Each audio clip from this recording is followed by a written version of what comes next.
Good morning dear friends, જય સ્વામિનારાયણ સહ આપણા પ્રકરણ 1 ઘન અવસ્થાના આજના 7મા લેક્ચરમાં આપ જોઈ શકો છો કે હવે ઘન પદાર્થમાં અપૂર્ણતા વિશેનો અભ્યાસ થશે. તો વિદ્યાર્થી મિત્રો, ઘન પદાર્થમાં અપૂર્ણતા કોની હોઈ શકે? તો સ્વાભાવિક છે કે ઘન પદાર્થના અપૂર્ણતા બાબતમાં પહેલા તો સ્ફટિકમય ઘન પદાર્થ હોય, અસ્ફટિકમય ઘન પદાર્થ હોય. આપણે માત્ર એ સ્ફટિકમય ઘન પદાર્થની વાત કરતા આવ્યા છે. તો હું તમને એક સરસ રચના બતાવવા માંગુ છું કે ઘન પદાર્થમાં અપૂર્ણતા એ ઘટક કણોની ગોઠવણી પર આધારિત છે. હવે એ ઘટક કણોની ગોઠવણી લાંબા વિસ્તારની કે ટૂંકા વિસ્તારની? તો આપ જોઈ શકો છો અત્યારે પરમાણુઓને ગોળા તરીકે કલ્પના કરીને અત્યારે આપણે આ રીતે ઘટક કણોની ગોઠવણી હોય તો આવા ઘટક કણોની ગોઠવણીમાં જે પણ એકાકી સ્ફટિક હશે અને એવા એકાકી સ્ફટિક ઘણા બધા ભેગા થશે અને ત્યારે જે ઘન પદાર્થ થશે તો તેવા ઘન પદાર્થમાં આપણે કઈ અપૂર્ણતા છે એ અપૂર્ણતા જે કોઈ ચોક્કસ ક્ષતિના નામે આપણે ઓળખીએ છીએ, ખામી.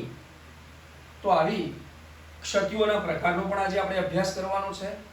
પણ ફરી એક વખત કહું કે આવી જ્યારે લાંબા વિસ્તારની કે ટૂંકા વિસ્તારની જે ઘટક કણોની ગોઠવણી હોય તો એવા ટૂંકા વિસ્તારની કે લાંબા ગાળાની એવી ઘટક કણોની ગોઠવણીમાં ક્યારેક એકાકી એવા સ્ફટિક ઉદ્ભવશે. ક્યારે એવા એકાકી સ્ફટિકમાં પણ ખામીઓ હોય છે, અપૂર્ણતા હોય છે પરમાણુઓની, કે જે આપણે ઘટક કણ કહીએ છીએ. એ સ્વાભાવિક પછી ઇલેક્ટ્રોન અપૂર્ણતા હોય કે પરમાણુય અપૂર્ણતા હોય. તો એવા એકાકી સ્ફટિક ક્યારે ઉદ્ભવે? એકાકી સ્ફટિક ઉદ્ભવશે, એમાં જે ખામીઓ હશે, પછી એવા એકાકી સ્ફટિકના સમુચ્ચયથી, એટલે કે બહુ જ એવા એકાકી સમૂહ એકઠા થશે અને એ એકાકી સ્ફટિકના સમૂહોથી ઘન પદાર્થ રચાશે ત્યારે ઘણી બધી ખામીઓ ઉદ્ભવતી હોય છે. હું તમને એકાકી સ્ફટિક માટે સ્ફટિકીકરણ બાબતમાં સમજાવવા માંગુ છું.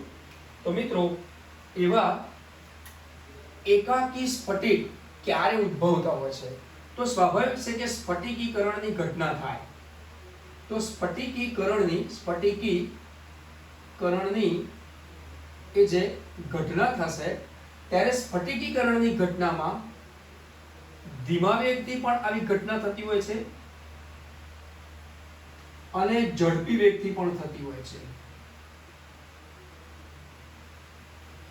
હવે મિત્રો, આ સ્ફટિકીકરણની ઘટનામાં જો ધીમો અને ઝડપી વેગ આપણે કહેતા હોઈએ તો સ્વાભાવિક છે કે જે પણ ઘન પદાર્થના કણો, એટલે કે જેનાથી સ્ફટિક થાય છે, તે ખૂબ ધીમા વેગથી જો સ્ફટિકીકરણ થશે તો સ્વાભાવિક છે કે તેમાં એકાકી એવા સ્ફટિક બનશે. એકાકી એવા સ્ફટિક થશે.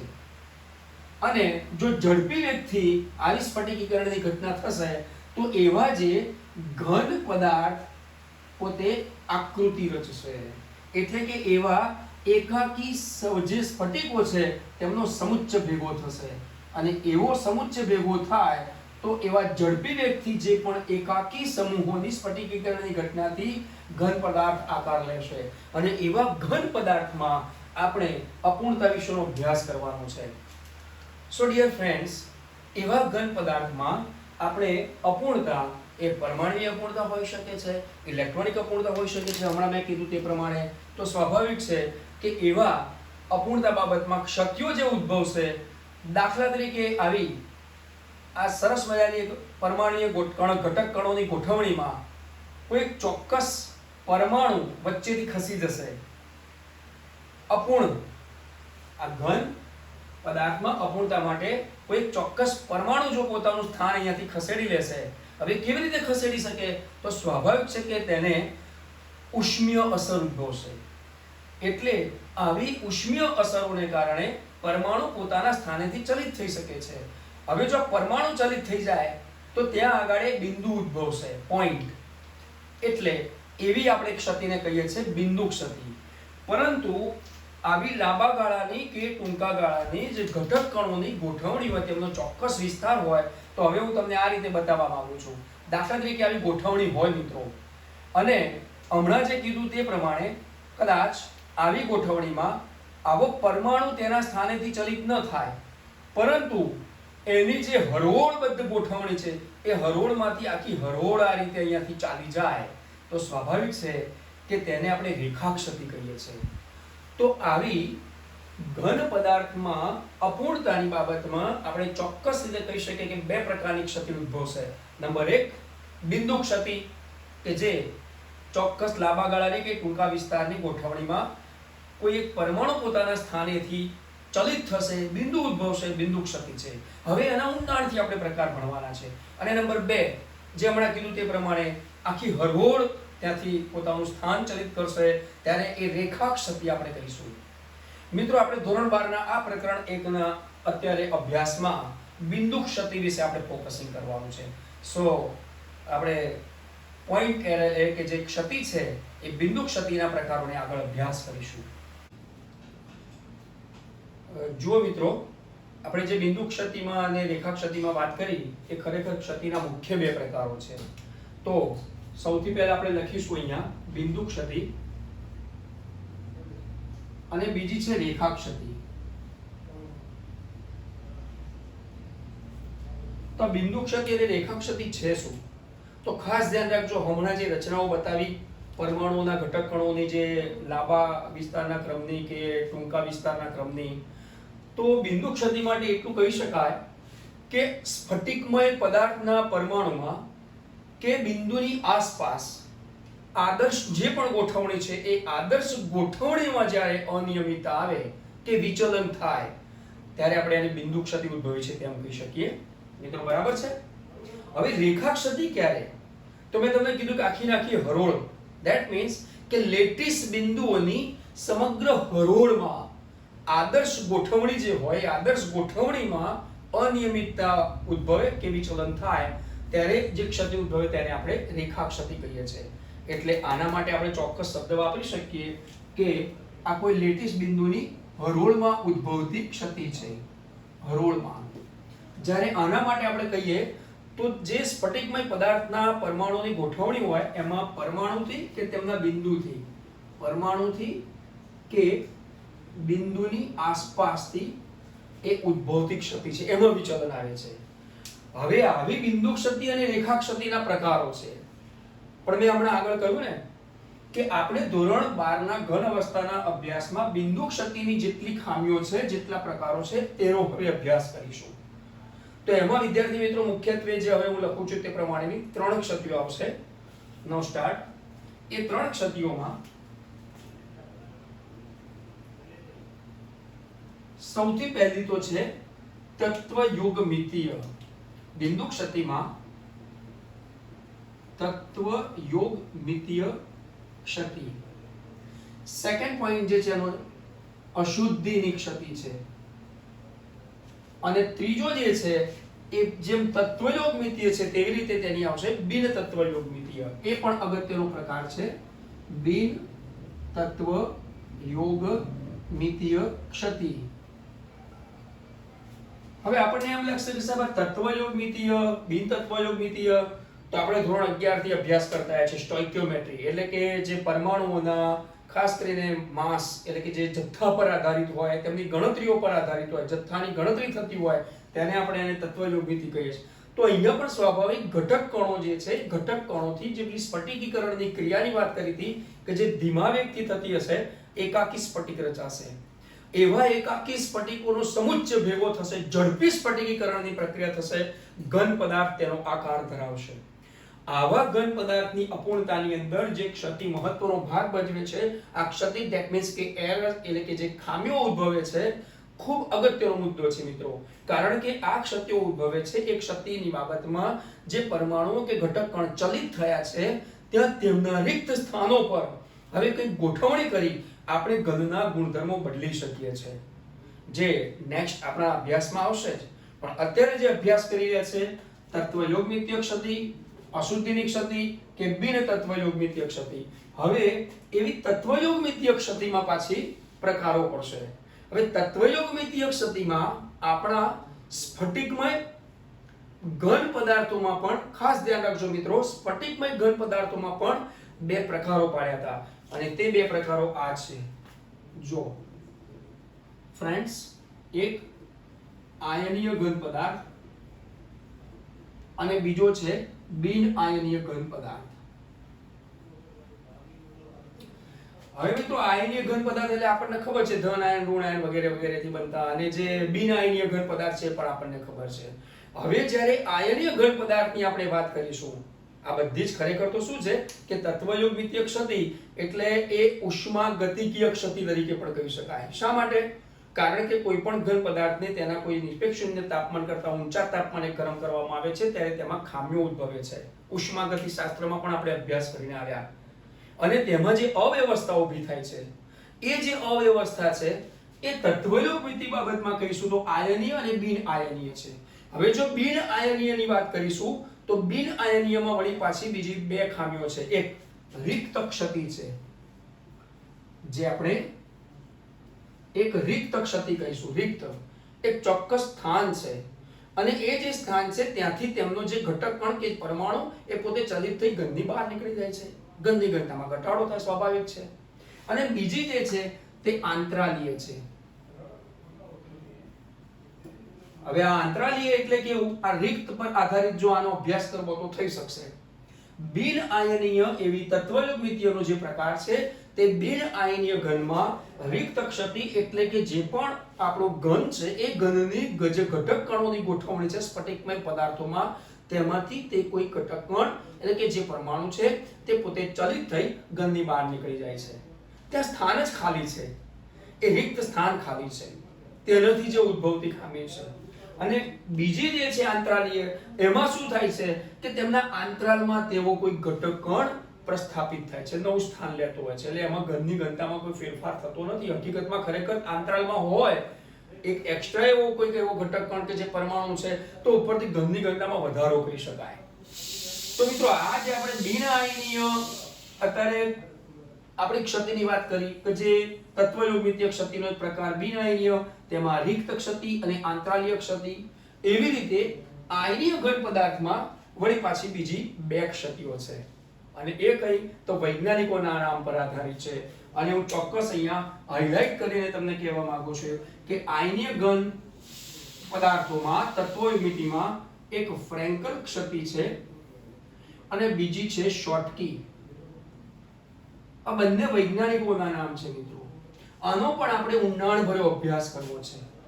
હવે જ્યારે આ તત્વયોગમિતિની વાત થઈ, એવી રીતે આગળ અશુદ્ધિની, જેમ આના પ્રકારોની જ માત્ર અત્યારે પ્રાથમિક ધોરણે અત્યારે વાત કરી રહ્યા છીએ અત્યારે બોર્ડ પરના અભ્યાસથી, એવી રીતે અશુદ્ધિની ક્ષતિ જે છે તેમાં કોઈ પ્રકારો નથી પડતા.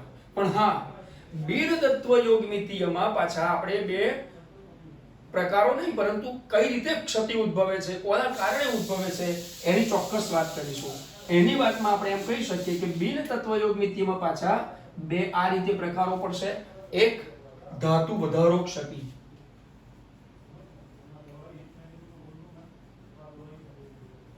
અને બીજી જેમાં ધાતુ ઉણપ ક્ષતિ છે.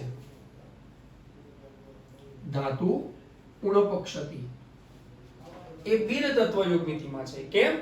કારણ કે એના શબ્દો પરથી જ ખ્યાલ આવે છે કે બિન તત્વયોગમિતિય, જેમાં તત્વયોગમિતિયનો લગભગ કોઈ એવો અણસાર રહેતો નથી. એવા શબ્દોના જ કારણે આપણે આગળ અભ્યાસ જે કરવાનો છે તેમાં ધાતુ વધારો ક્ષતિ, કે જે પણ ધન આયનો છે તે કંઈક ધાતુમાં વધારો કંઈક આપણને દેખાઈ આવશે.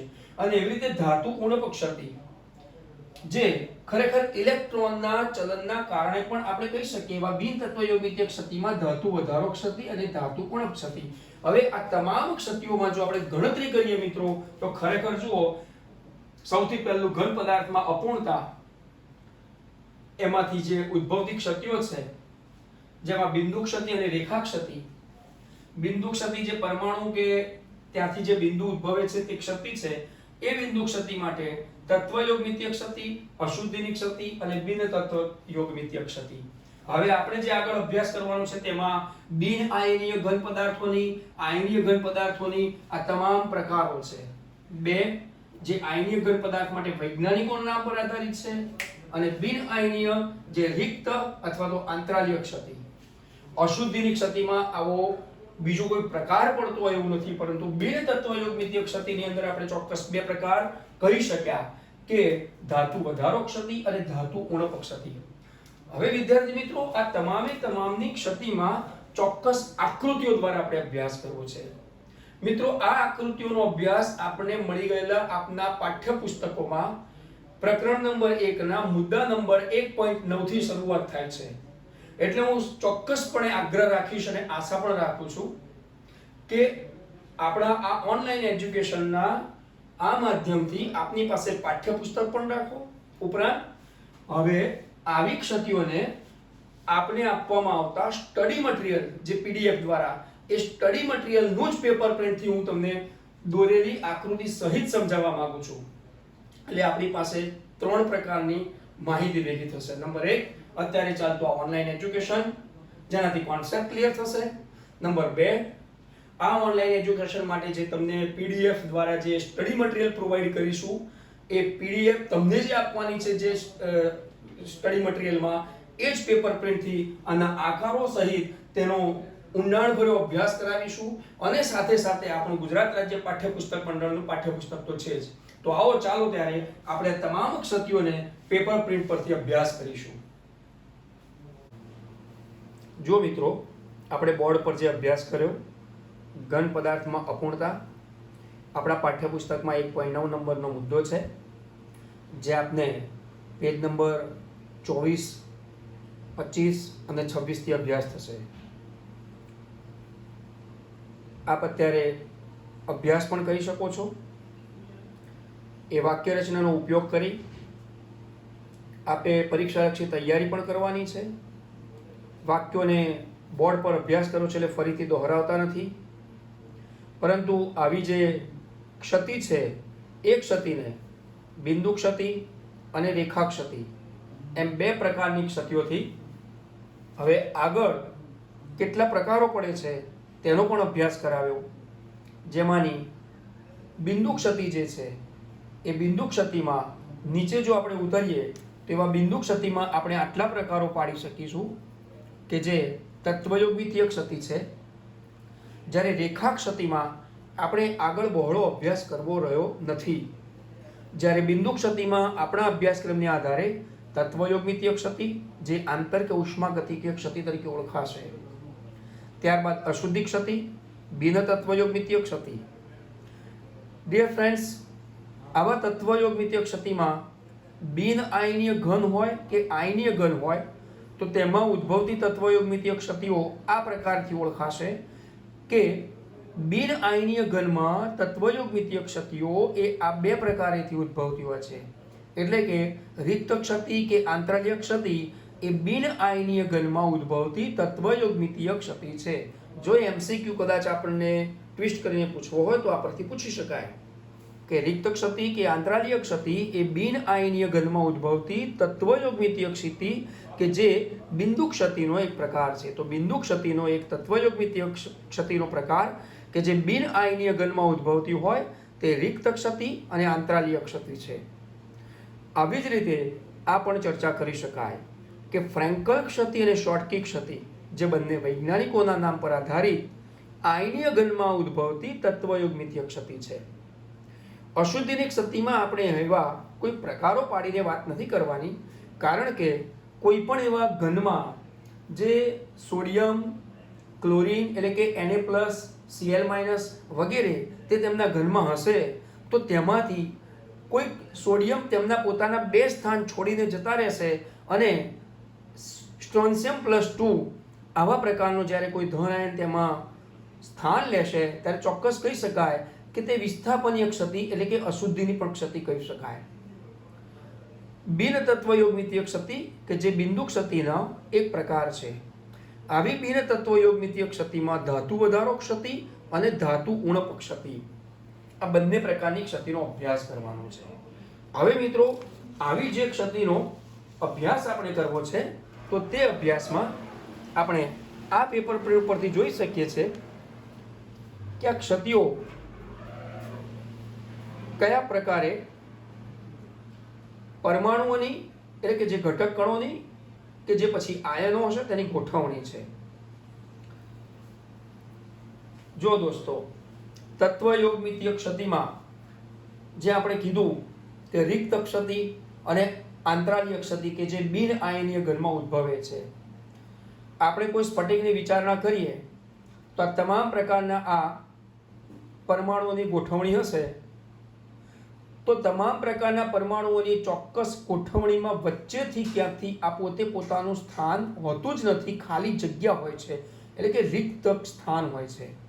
એટલે કહી શકાય કે લેટિસ સ્થાન તેમાં ખાલી જોવા મળે છે. આવી ક્ષતિ પદાર્થને ગરમ કરતા ઉદ્ભવે છે અને આ લેટિસ સ્થાન ખાલી છે એનો મતલબ ત્યાં કોઈ જ કણ કે પરમાણુ કે ઘટક કણ નથી, એટલે કે આવા સ્ફટિકની ઘનની ઘનતામાં ઘટાડો જોવા મળે છે. આંતરાલીય ક્ષતિ બાબતમાં કંઈક આવું બની શકે છે કે જે પણ ચોક્કસ હરોળમાં ગોઠવાયેલા હશે તેમાં વચ્ચે ઉદ્ભવતી આવી જગ્યાઓ, આ પ્રકારની જે જગ્યાઓ છે તે એક ચોક્કસ અંતરાલ છે અને એવા આંતરાલીય સ્થાનમાં આ જ ઘટક કણ પોતાનું સ્થાન લઈ લે છે. એટલે સ્વાભાવિક છે કે ઘટક કણ આંતરાલ સ્થાનમાં જોવા મળે. ઘનને ગરમ કરતા જ આ ક્ષતિ ઉદ્ભવતી હોય છે અને ઘનની ઘનતામાં વધારો જોવા મળે, કારણ કે તેમના અંતરાલમાં આ કંઈક વિશેષ કણ છે.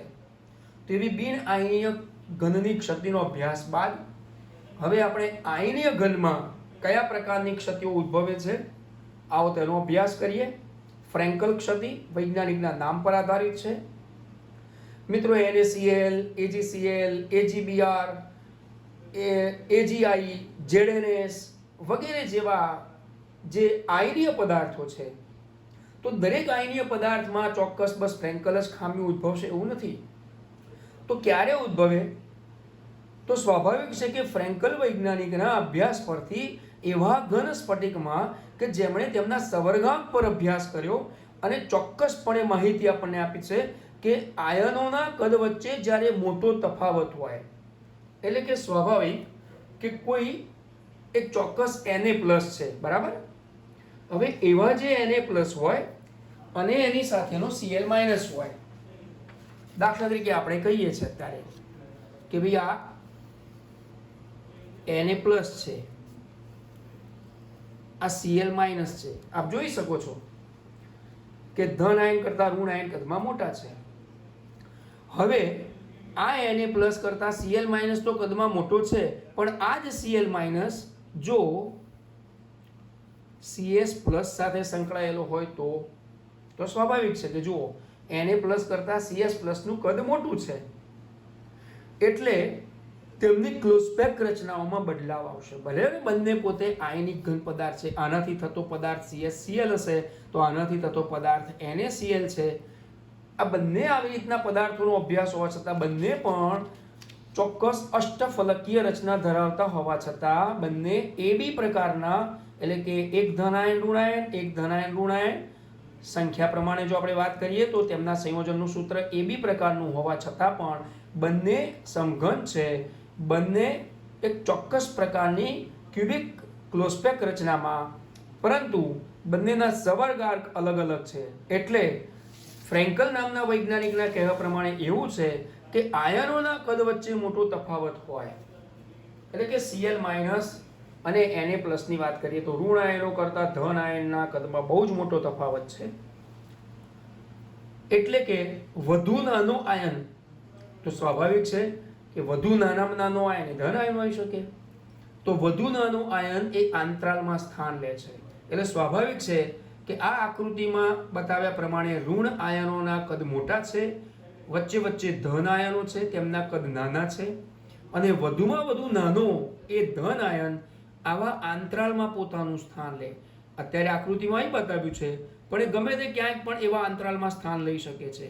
દાખલા તરીકે આવા અંતરાલમાં સ્થાન લે તો સ્વાભાવિક છે કે આમ ત્રણેય ધન આયનો સમાન સરખા એક જ એવી રીતના વિકર્ણમાં થશે, પરંતુ એ આંતરાલમાં ને આંતરાલમાં હોવાના કારણે તે પોતે પોતાનું સ્થાન છોડી નવા એક સ્થાને આવે છે. એટલે રિક્ત ક્ષતિ તેના મૂળ સ્થાને ઉપજાવે છે. એટલે કે જ્યાંથી તે પોતે ચલિત થયો, દાખલા તરીકે અહીંયાથી ચલિત થઈ અને અહીંયા પ્રસ્થાપિત થાય છે, એ પોતે પોતાનું મૂળ સ્થાન છોડી દે છે, એટલે ત્યાં બિંદુ ઉદ્ભવે છે. ધેટ મીન્સ એ બિંદુ ક્ષતિનો એક પ્રકાર છે, એટલે રિક્ત ક્ષતિનો પ્રકાર છે. રિક્ત ક્ષતિ ઉદ્ભવે ત્યાં મૂળ સ્થાને તે એક ખામી ઉદ્ભવે છે અને નવા સ્થાને આંતરાલમાં પ્રસ્થાપિત થાય છે. એટલે આને એક પ્રકારની વિસ્થાપન ક્ષતિ પણ કહી શકાય. મિત્રો, આવી ક્ષતિ ઉદ્ભવે ત્યારે તેવા ઘનની ઘનતામાં કોઈ ફેરફાર થતો નથી, કારણ કે તે પોતે આવો ઘટક કણ આ સ્ફટિકની બહાર જતો જ નથી. કેવા પ્રકારના ઘન પદાર્થોમાં ઉદ્ભવે તો કે ZnS, AgCl, AgBr, AgI આ વગેરેમાં આવી ફ્રેન્કલ ક્ષતિ જોવા મળે છે આયનીય ઘનમાં. હવે આવા આયનીય ઘનમાં શોર્ટકી વૈજ્ઞાનિક શું કહેવા માંગે છે? જો એવો જ સ્ફટિક, એવા જ સ્ફટિકમાં પાછા નાના નાના કદના ધન આયનો અને મોટા કદના આ દેખાતા ઋણ આયનો. તો શોર્ટકીના જણાવ્યા પ્રમાણે એવું છે કે ઘન સ્ફટિકમાં આયનોના કદ લગભગ સમાન હોય, એટલે કે ઋણ આયન, ધન આયન આ બધા હોય તો સ્વાભાવિક છે કે ઋણ આયન કદમાં મોટા હોય, એટલે આયનોના કદ લગભગ સમાન હોય. ત્યારે કોઈ એક ધન આયન ઘનની બહાર આજે છે એ ઘનની બહાર ખસી જાય છે, તો સ્વાભાવિક કે હું તમને એમ કહું કે આ અત્યારે ક્વેશ્ચન માર્ક બતાવો છે, ત્યાં કોઈ એવો ધન આયન નથી, એનો મતલબ કે તે ધન આયન ઘનની બહાર ખસી ગયો છે. હવે એક ધન આયન જ્યારે ઘનની બહાર ખસી ગયો છે ત્યારે સ્વાભાવિક છે કે તેની હરોળમાંથી જે પણ કોઈ એક ઘટક કણ, હમણાં જે પેલા મેં પરમાણુના ગોળાની એક હરોળ બતાવી હતી ને, તેમાંથી કોઈ પણ એક ઘટક કણ, આખી હરોળ નહીં પણ કોઈ એક ઘટક કણ એવો આની વિદ્યુતીય તટસ્થતા જાળવવા માટે જુઓ, ખરેખર તો ઋણ ધન ઋણ ધન ઋણ, એટલે અહીંયા ઋણ આવવો જોઈએ ને, તો એક ઋણ પણ ખસી જાય છે. આ ઋણ પણ ખસી જાય છે. એટલે સ્વાભાવિક મૂળ મુદ્દલે એટલું કહી શકાય કે શોર્ટકી નામના વૈજ્ઞાનિકનો જ્યારે અભ્યાસ થયો ત્યારે ઘનના સ્ફટિકમાં તેમણે સ્પેસિફિકેશન્સ કર્યું કે કોઈ એક ધન આયન પોતાના રિક્ત સ્થાનેથી ખસે છે ત્યારે ઘનની વિદ્યુતીય તટસ્થતા જાળવવા માટે એક ઋણ આયન પણ ઘનની બહાર ખસી જાય છે. એટલે આવા સ્ફટિકમાં, આવા આયનીય ઘનમાં વિદ્યુતીય તટસ્થતા જાળવવાની આ ખાસ પરિણામી એવી ઘટનાને કારણે ઘનની ઘનતામાં ઘટાડો જોવા મળે છે. બીજી એક વાત કે આવા ઘન સ્ફટિકના આયનીય ઘનમાં આ ક્ષતિની સંખ્યા અર્થસૂચક હોય છે.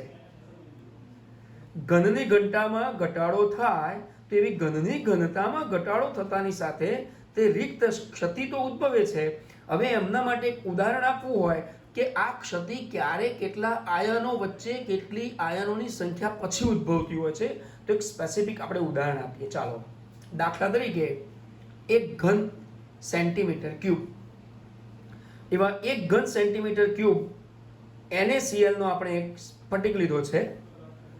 ઓરડાના તાપમાને આવો પ્રતિ 1 સેન્ટીમીટર ક્યુબ NaCl ઘન હોય તો સ્વાભાવિક તેમાં આ કુલ આયનો કેટલા, તો કે 1022 આયનો છે. તો એવા 1022 આયનોમાં પ્રત્યેક 1016 આયનોની સંખ્યા જ્યારે કમ્પ્લીટ થાય છે, એટલે કે દર 1016 આયનોએ એક શોર્ટકી ક્ષતિ એટલે કે છિદ્ર ઉદ્ભવતું હોય છે. મિત્રો, અત્યારે આ વાક્ય પર ભાર આપીને એટલા માટે કહેવામાં આવે છે કે ગાણિતિક રીતે આમાંથી પ્રશ્ન બનતો હોય છે. કોઈ પણ એવું એક ઉદાહરણ લઈને, અત્યારે આપણે NaCl નું ઉદાહરણ લઈ રહ્યા છે કે NaCl નો એક ઘન એટલે કે પ્રતિ 1 સેન્ટીમીટર ઘન પદાર્થ 1 સેન્ટીમીટર ક્યુબ જ્યારે હોય ત્યારે તેમાં 1022 આયનો હોય છે. આવા 1022 આયનોએ પ્રત્યેક 1016 આયનોએ એક શોર્ટકી છિદ્ર એટલે કે એક શોર્ટકી ક્ષતિ ઉદ્ભવે છે. આનો મતલબ એ થયો 1016 1022 અને દર 1016 એક શોર્ટકી ક્ષતિ હોય તો ક્ષતિની સંખ્યા કેટલી, તો કે 10⁶. તો સ્વાભાવિક છે કે ઘાતાંકનો સરવાળો થયો, આધાર સરખા છે તો 10⁻22 આયનો જવાબ મળી ગયો. આવી ક્ષતિઓ કેવા ઘનમાં ઉદ્ભવે, તો ખાસ કરીને જેમના આયનોના કદ લગભગ સમાન છે એવા KCl, AgBr જેવા ઘન પદાર્થોમાં ઉદ્ભવતું હોય છે. મિત્રો, એક અપવાદ છે, ધ્યાન દોરીએ. ફ્રેન્કલ નામના વૈજ્ઞાનિકે શોધેલી ઘનની ક્ષતિમાં AgBr ઉદાહરણનો સમાવેશ થતો આવ્યો છે.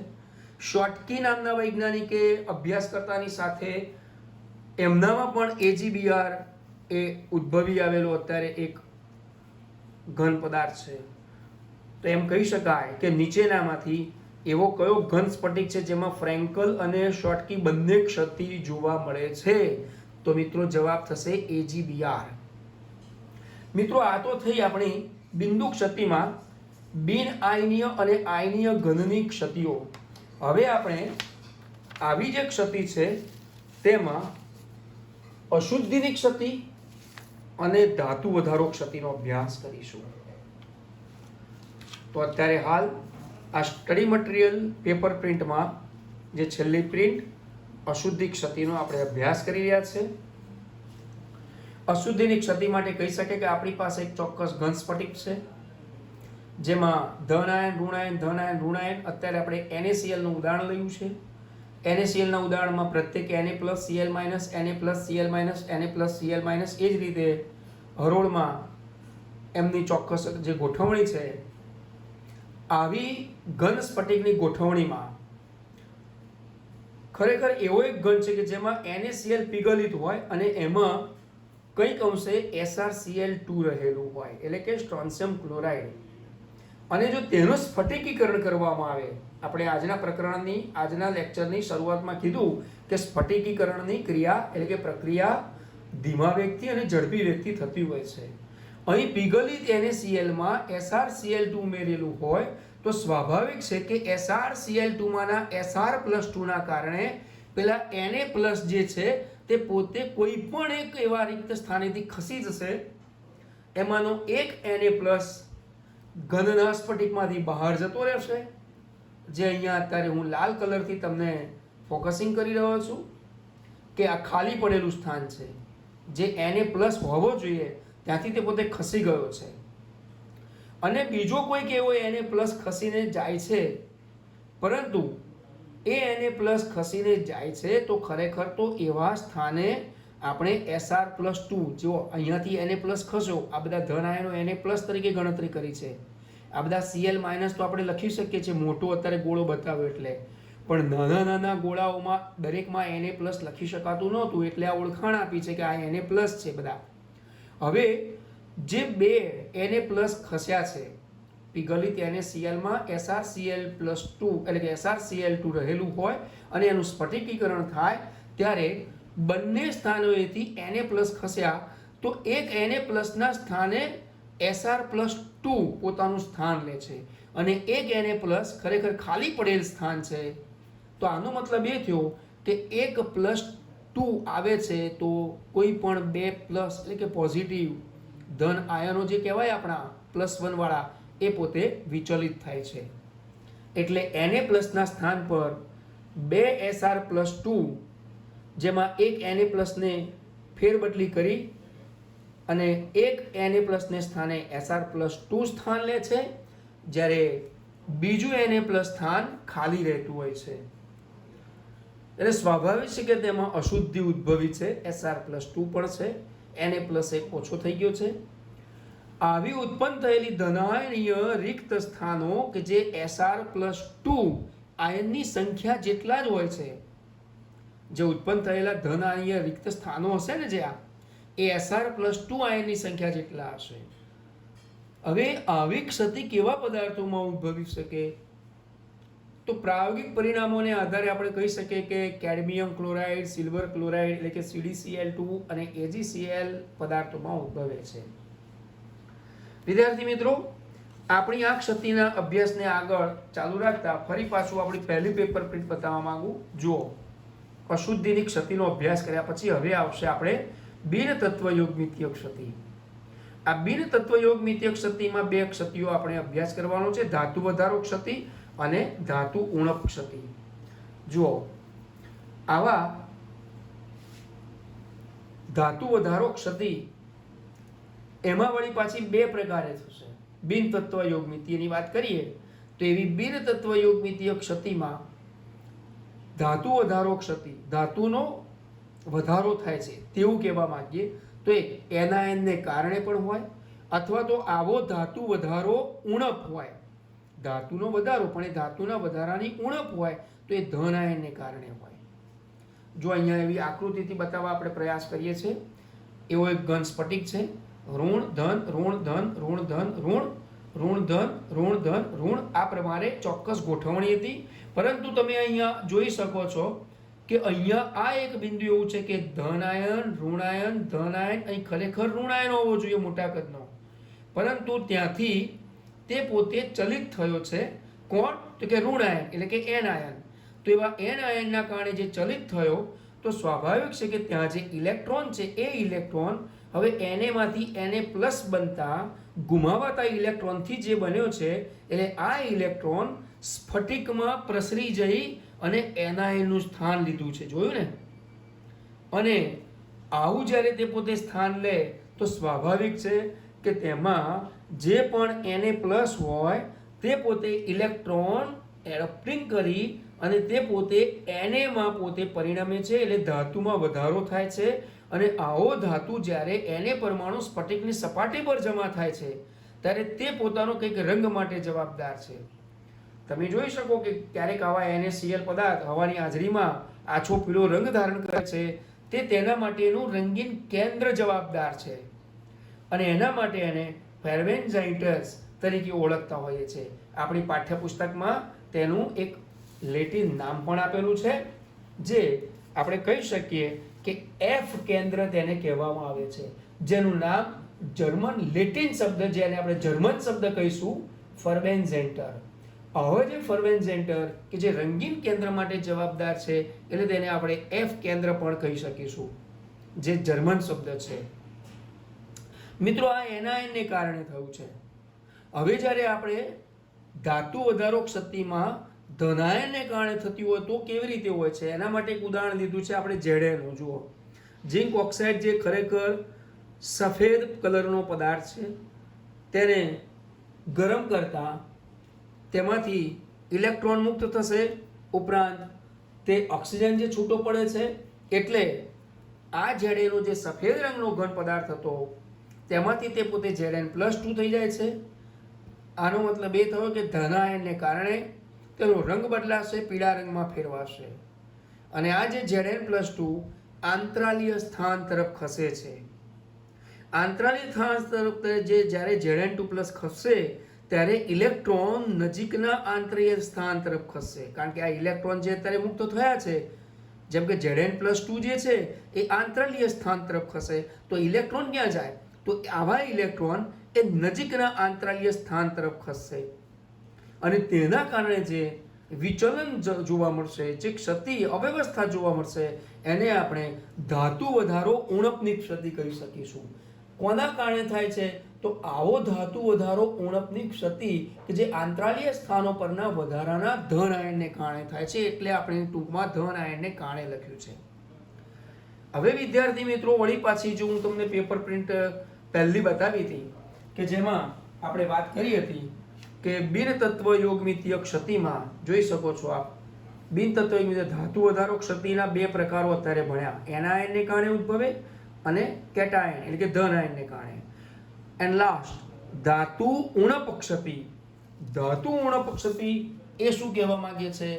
તો ખરેખર તત્વયોગમિતીય પ્રમાણ કરતા ઓછા પ્રમાણમાં જ્યારે ધાતુ આયન ધરાવતું હોય ત્યારે તેવા ઘન સ્ફટિકમાં જે આ ખામી ઉદ્ભવે છે તેને આપણે ધાતુ ઉણપ ક્ષતિ કહીએ છીએ. વિદ્યાર્થી મિત્રો, આવી ક્ષતિ FeOમાં એક વિશિષ્ટ ઉદાહરણ તરીકે હોય છે, કારણ કે FeO એ એના Fe0.95 અને ઓક્સિજનના સંઘટનમાં મળી આવે છે. એટલે સ્વાભાવિક છે કે FeOના કેટલાક Fe2+ આયન એ ગુમ થયેલા તમને માલુમ પડશે અને આવા ધનભારનો ઘટાડો એ જરૂરી સંખ્યામાં Fe3+ આયનની હાજરીને લીધે સરભર થઈ જતા હોય છે. ખરેખર તો એ સરભર થાય છે તો આનો મતલબ એ થયો કે આ તો વિચલન થયું છે. એટલે ધાતુ ઉણપ ક્ષતિમાં ટૂંકમાં એટલું કહી શકાય કે એવા ઘન સ્ફટિક કે જેમાં તત્વયોગમિતીય પ્રમાણ કરતાં ઓછા પ્રમાણમાં ધાતુ આયન ધરાવતા હોય, જેમાં ઉત્કૃષ્ટ એક ઉદાહરણ થશે FeO. સો ડિયર ફ્રેન્ડ્સ, આજના આપણા લેક્ચર 7માં ઘન પદાર્થમાં ઉદ્ભવતી અપૂર્ણતા એટલે કે જે ક્ષતિની વાત કરી, જેમાં બોર્ડ પર આપણે આગળ અભ્યાસ કર્યા તે પ્રમાણે બિંદુ ક્ષતિ અને રેખા ક્ષતિ તેના મુખ્ય બે પ્રકારો હતા. આ જ બિંદુ ક્ષતિ એના ઊંડાણભર્યો અભ્યાસ માટે જે પણ પેપર પ્રિન્ટથી આજના ઓનલાઈન એજ્યુકેશનમાં આપને સ્ટડી કરાવ્યો છે, જેની પીડીએફ પણ આપને